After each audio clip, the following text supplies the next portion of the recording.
High court ने बड़ा फैसला लिया है। चाय पत्ती और बिस्किट घर ले जाने के आरोप में हटाए गए संविदा चपरासी की अब दोबारा बहाली होगी।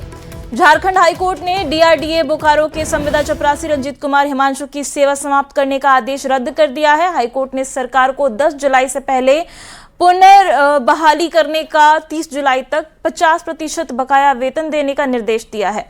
मुख्य न्यायाधीश एमएस सोनक और राजेश शंकर की खंडपीठ ने प्रशासन के रवैये पर कड़ी टिप्पणी करते हुए इसे असंवेदनशीलता से भरा अन्याय बताया।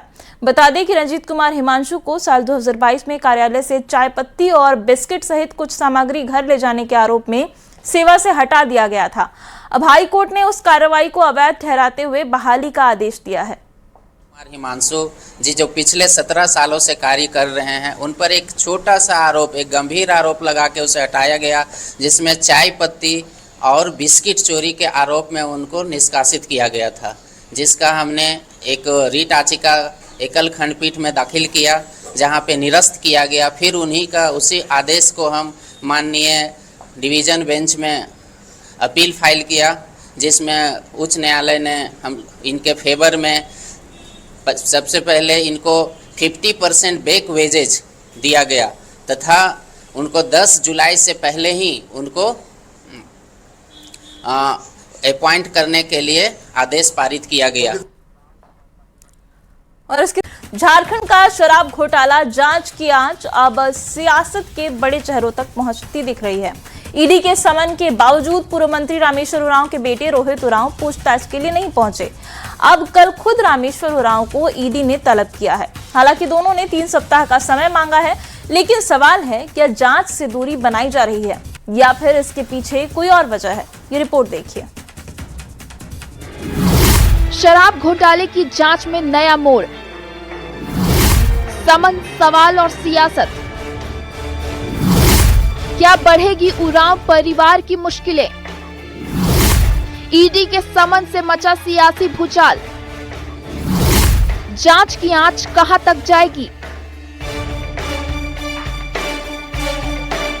झारखंड शराब घोटाले की जांच में ईडी लगातार शिकंजा कस रही है। इसी कड़ी में कांग्रेस नेता और पूर्व मंत्री रामेश्वर उरांव के बेटे रोहित उरांव को पूछताछ के लिए ईडी कार्यालय बुलाया गया था, लेकिन तय समय पर रोहित उरांव ईडी दफ्तर नहीं पहुंचे।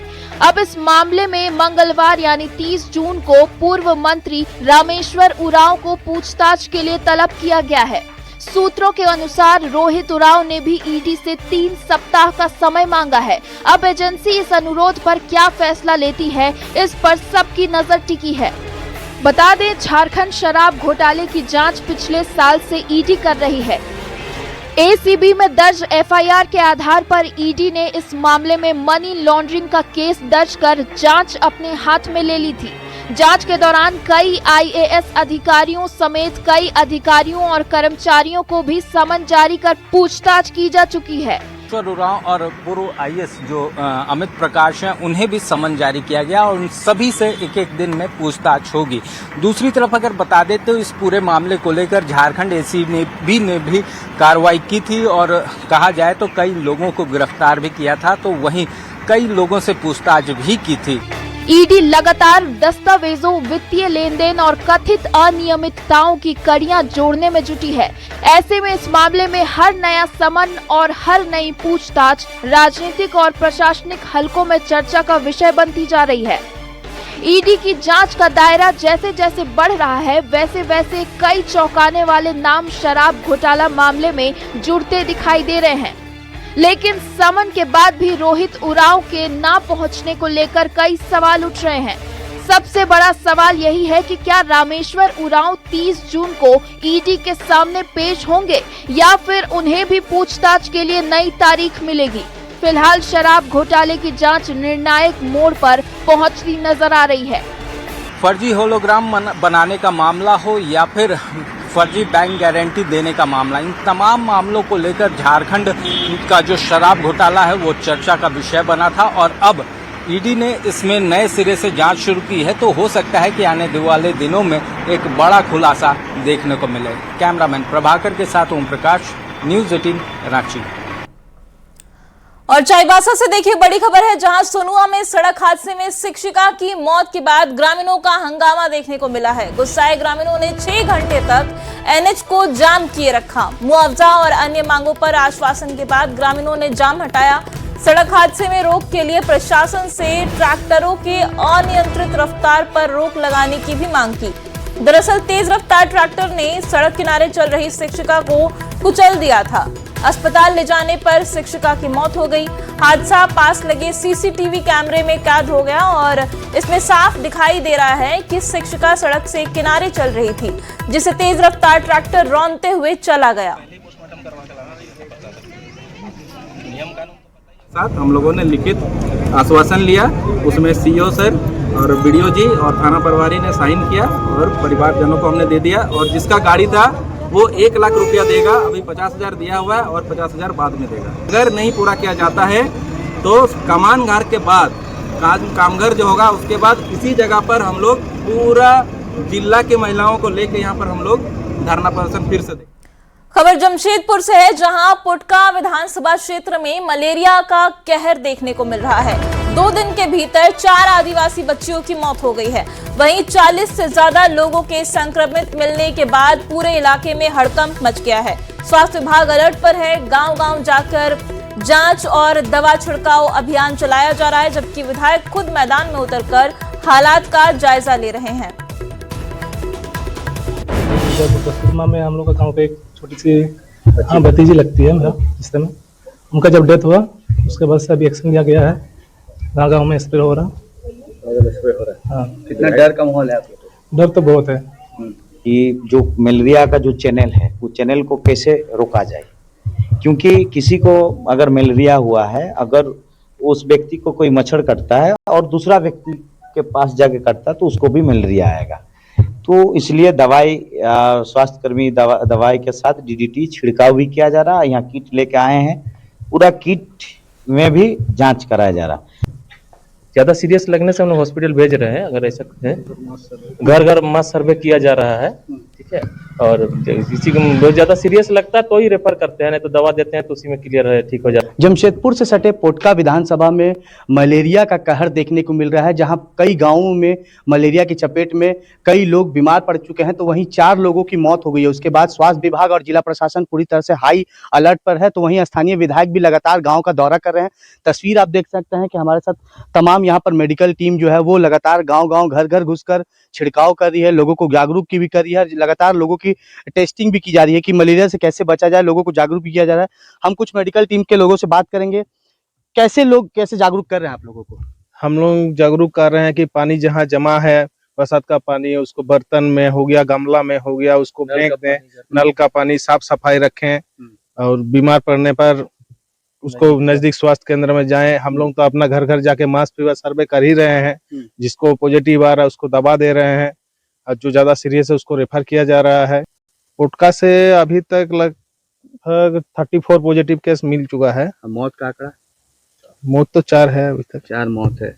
मलेरिया फैला हुआ है, उसको कंट्रोल में लाने का कोशिश कर रहे हैं हम लोग। छोटा बच्चा भी आपके साथ? हाँ, छोटा बच्चा है, घर में पकड़ने वाला कोई नहीं है। घर रांची में है और सब कोई रांची में है, तो इसलिए लेके आना पड़ता है।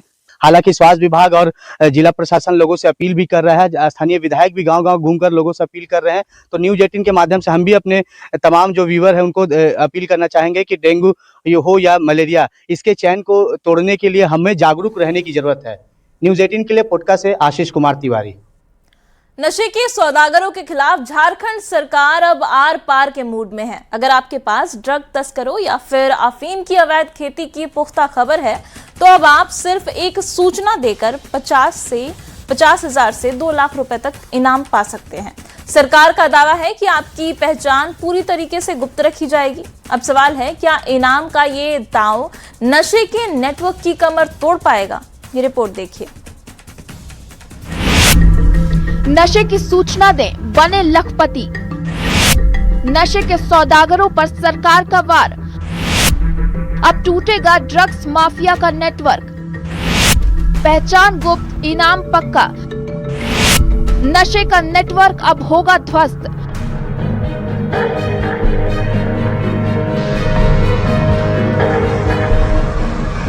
अब नशे के किंग पिन सलाखों के पीछे होंगे, ये दावा है झारखंड पुलिस का।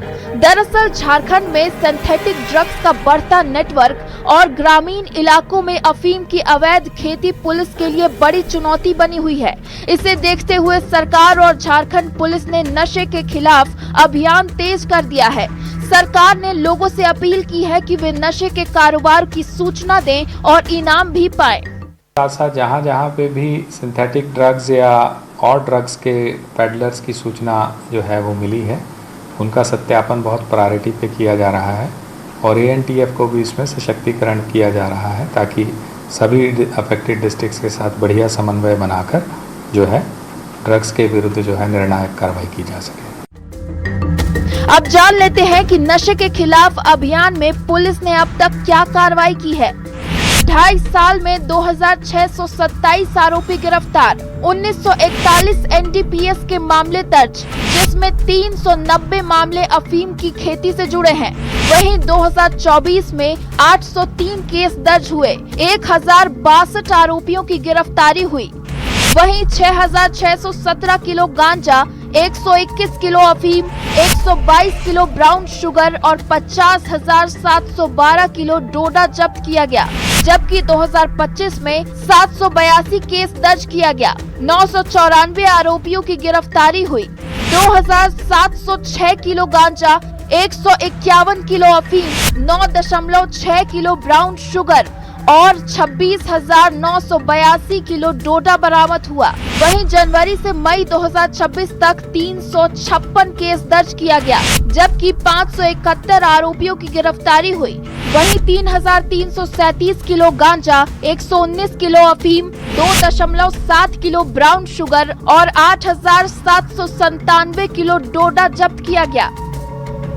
वहीं इस मामले में IG अभियान ने दावा किया है कि सूचना देने वाले की पहचान पूरी तरह गोपनीय रखी जाएगी ताकि लोग बिना डर के पुलिस की मदद कर सके।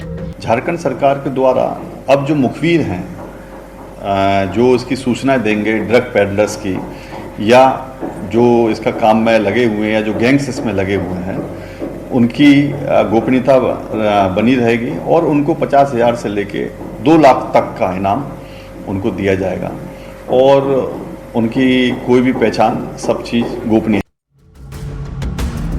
नशे के खिलाफ कार्रवाई को और प्रभावी बनाने के लिए झारखंड की फॉरेंसिक लैब को हाईटेक किया जा रहा है। इसके साथ ही जिलों में फॉरेंसिक वैन भी तैनात की जाएंगी ताकि बरामद मादक पदार्थों की मौके पर ही प्रारंभिक जांच हो सके। सरकार का लक्ष्य साफ है, नशे के नेटवर्क को जड़ से खत्म करना। न्यूज़ 18 के लिए रांची से संवाददाता ओम प्रकाश के साथ ब्यूरो रिपोर्ट।